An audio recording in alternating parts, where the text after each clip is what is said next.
ಕಳಸರು ಗ್ರಾಮಕ್ಕೆ ಬಂದವ್ರೆ. ಇಲ್ಲಿ ಏನಪ್ಪ ಸಮಸ್ಯೆ ಅಂದ್ರೆ ನಮ್ಮ ಈ ಸ್ಕೂಲ್ಗೆ ಸರ್ಕಾರಿ ಶಾಲಾ ಉಳಿಸಿ ಅಂತ ಹೇಳ್ತಾರೆ, ಆದರೆ ಮಾಸ್ಟರ್ಗಳೇ ಇಲ್ಲ. ಈಗ ಇಲ್ಲಿಗೆ 2 ವರ್ಷ ಆಯಿತು, ಗೌರ್ಮೆಂಟ್ ಟೀಚರ್ ಇಲ್ಲ. ನಾವು ಹೋಗಿ BO ಭೇಟಿ ಮಾಡಿ ಕೇಳಿದ್ರೆ ಏನು ಹೇಳ್ತಾರೆ ಅಂದರೆ ಅವರು ಮಾಸ್ಟರ್ಗಳಿಲ್ಲ.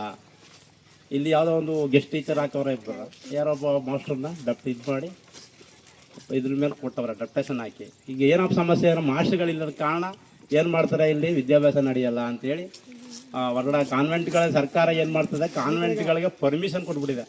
ಆ ಪರ್ಮಿಷನ್ ಕೊಡಲಿಲ್ಲ ಅಂದ್ರೆ ಸರ್ಕಾರದಿಂದ ಕಾನ್ವೆಂಟ್ಗಳೇ ಇರಲ್ಲ. ಆಮೇಲೆ ಇನ್ನೇನು ಮಾಡ್ತಾರೆ, ಸರ್ಕಾರಿ ಸ್ಕೂಲ್ ಕಳಿಸ್ತಾರೆ. ಈ ಕಾಲೇಜ್ಗಳು ಮತ್ತು ಇವೆಲ್ಲ ಜಾಸ್ತಿ ಪ್ರೈವೇಟೇ ಜಾಸ್ತಿ ಇರೋದು. ಯಾಕಂದರೆ ಅವರು ತಮ್ಮ ಇವರು ಮಿನಿಸ್ಟ್ರಿಗಳು ಇವ್ರದ್ದೇ ಜಾಸ್ತಿ ಸಂಸ್ಥೆ ಇರೋದು. ಅದೇನು ಮಾಡ್ತಾರೆ, ಸರ್ಕಾರ ಏನು ಹೇಳುತ್ತೆ, ಸರ್ಕಾರಿ ಶಾಲೆ ಕಳಿಸಿ ಅಂತ ಹೇಳುತ್ತೆ ಅಷ್ಟೇ.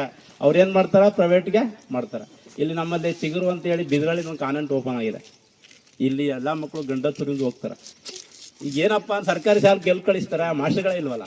BO ಏನು ಹೇಳ್ತಾರೆ, ಮಾಸ್ಟರ್ಗಳಿಲ್ರಿ, ನಾವು 2 ವರ್ಷದಿಂದ ಓಡಾಡೋದು, ಮಾಸ್ಟರ್ಗಳಿಲ್ಲ ಅಂತಾರೆ.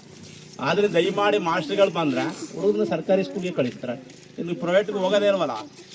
ಆದರೆ ಎಲ್ಲ ದಯಮಾಡಿ ಸರ್ಕಾರ ಎಚ್ಚೆತ್ತು ನೀವು ಸ್ಟ್ರೈಕ್ ಮಾಡಿ ಇದಕ್ಕೆ ಪ್ರೈವೇಟ್ ಕಾನ್ವೆಂಟ್ಗಳು ಮತ್ತು ಇದನ್ನು ಮುಚ್ಚಿದ್ರೆ ಯಾರು ಏನು ಅವಶ್ಯಕತೆ ಇಲ್ಲ. ಇದಾಗಿ ಗೌರ್ಮೆಂಟ್ ಸ್ಕೂಲ್ ಕಟ್ಟ ಅವ್ರು ಪರ್ಮಿಷನ್ ಕೊಡ್ತಾ ಇರ್ತಾರ, ಇಲ್ಲಿ ಸರ್ಕಾರಿ ಸ್ಕೂಲ್ ಕಳಿಸಿ ಅಂತ. ಆದ್ರಿಂದ ನಿಮ್ಮ ಹೋರಾಟ ಜಿಲ್ಲಾ ಮಟ್ಟದಲ್ಲಿ ನಡೀಬೇಕು. ಎಲ್ಲ ಸಹಕಾರ ಮಾಡಿ ಪ್ರೈವೇಟ್ ಕಾನ್ವೆಂಟ್ಗಳನ್ನ ಮುಚ್ಚಿದ್ರೆ ಸರ್ಕಾರಿ ಶಾಲೆಗಳು ಉಳ್ಕತಾವ ಊರಲ್ಲಿ. ಹೇಳಿ ನನ್ನ 2 ಮಾತುಗಳನ್ನ ಮುಗಿಸ್ತಾ ಇದ್ದೀನಿ. ಜೈ ಹಿಂದ್.